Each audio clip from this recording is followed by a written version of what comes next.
अरे भाग्यवान, मेरे जूते कहाँ रखे हैं? मुझे बाहर जाने में देर हो रही है। तभी मालती कमरे में आती है। ये रहे आपके जूते, मैंने साफ करने के लिए ले गई थी। अरे वाह, तुम कितनी समझदार हो, मेरे बिना कुछ कहे ही सारे काम कर देती हो। तभी मालती झिझकते हुए रमेश से कहती है, सुनिए जी, आपसे एक बात कहूँ, बुरा तो नहीं मानेंगे ना? अरे नहीं नहीं, बेफिक्र होकर कहो। शादी से पहले मैं अपने मायके में नौकरी करती थी। मैं चाहती हूँ कि अब मैं फिर से नौकरी करना शुरू कर दूँ। वैसे भी सारा दिन घर में बोर हो जाती हूँ। देखो मालती, तुम्हारे नौकरी करने से मुझे कोई ऐतराज नहीं है, लेकिन तुम्हें एक बात बता दूं, हमारे खानदान में आज तक कभी किसी औरत ने नौकरी नहीं की। फिर भी एक बार तुम माँ से पूछ कर देखो, अगर वो तुम्हें नौकरी करने की इजाजत दे देती है तो अच्छी बात है। रमेश वहाँ से चला जाता है। फिर उसी शाम मालती अपनी सास के पैर दबा रही होती है। तभी उसकी सास मालती से कहती है, अरे क्या बात है बहू, आज तो ठीक तरह से मेरे पैर नहीं दबा रही, किसी ख्याल में खोई पड़ी है क्या? मैं भी तो जानूं आखिर बात क्या है। दरअसल वो माँ जी। अरे हाँ हाँ बोलो, इतना सोच क्यों रही हो?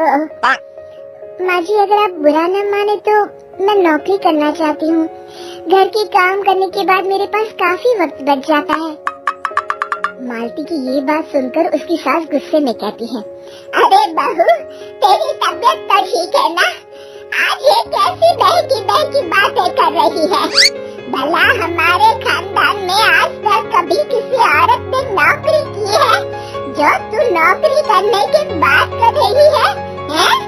अरे बहू, तू क्या रिश्तेदारी में हमारी नाक कटाना चाहती है? जितना जल्दी हो सके अपने दिमाग से नौकरी का भूत उतार दे, और अब जा, जल्दी से रसोई में जा, खाना बनाने का वक्त हो रहा है। मालती मन मार कर खाना पकाने के लिए रसोई घर में चली जाती है। अगले दिन। नमस्ते माँ जी, कैसी हैं आप? अरे आओ आओ दिवाकर बेटा, बैठो, मैं तुम्हारे लिए चाय मंगाती हूँ। बहू, जरा एक कप चाय तो लेती आना। फिर दिवाकर एक फाइल खोलकर मालती की सास के सामने रख देता है।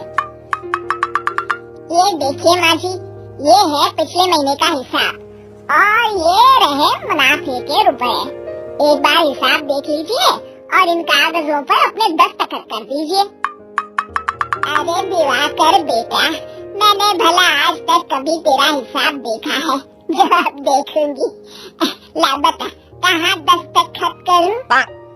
तभी मालती चाय लेकर वहाँ आ जाती है और अपनी सास को बिना कागजातों को पढ़े इस तरह लापरवाही से दस्तखत करते हुए देखकर हैरान रह जाती है। अच्छा माली, अब मैं चलता हूँ, फैक्ट्री में बहुत काम है।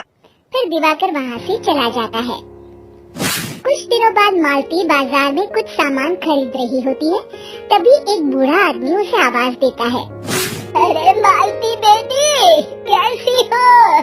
मुझे पहचाना? मैं तुम्हारी कंपनी में मुनीम का काम करता हूँ। हाँ चाचा जी, मैं आपको बिल्कुल पहचानती हूँ। कहिए, कैसे हैं आप?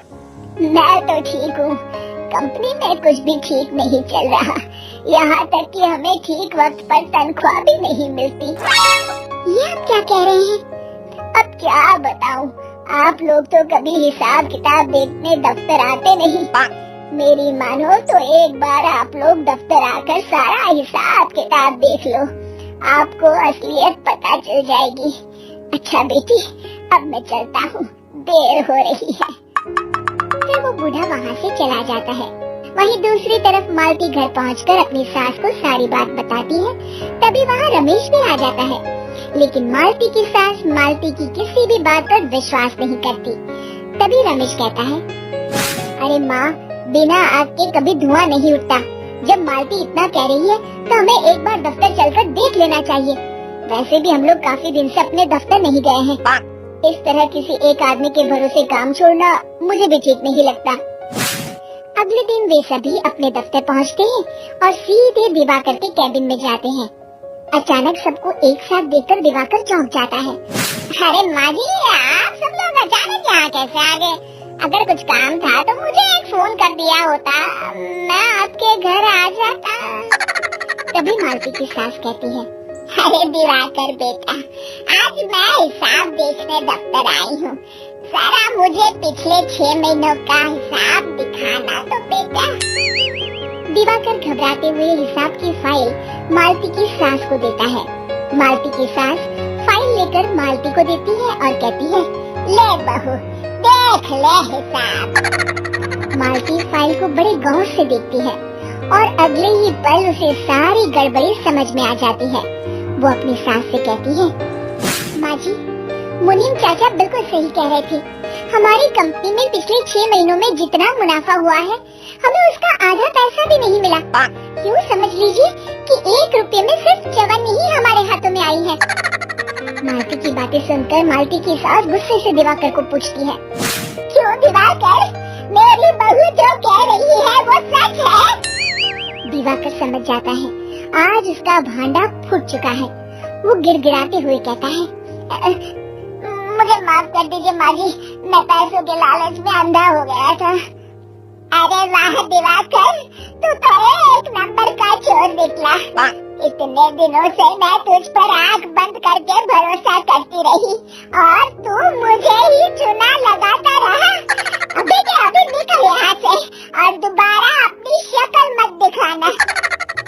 दिवाकर वहाँ से भाग जाता है। मालती की सास मालती को शाबाशी देते हुए कहती है, बहू, आज मैं समझ गई कि पढ़ाई लिखाई हमारी जिंदगी में कितनी जरूरी है। मैं बहुत किस्मत वाली हूँ जो मुझे तुझ जैसी बहू मिली है। शिक्षा, पढ़ाई लिखाई का इस्तेमाल सही जगह करके हम दुनिया में बहुत कुछ बदल सकते हैं।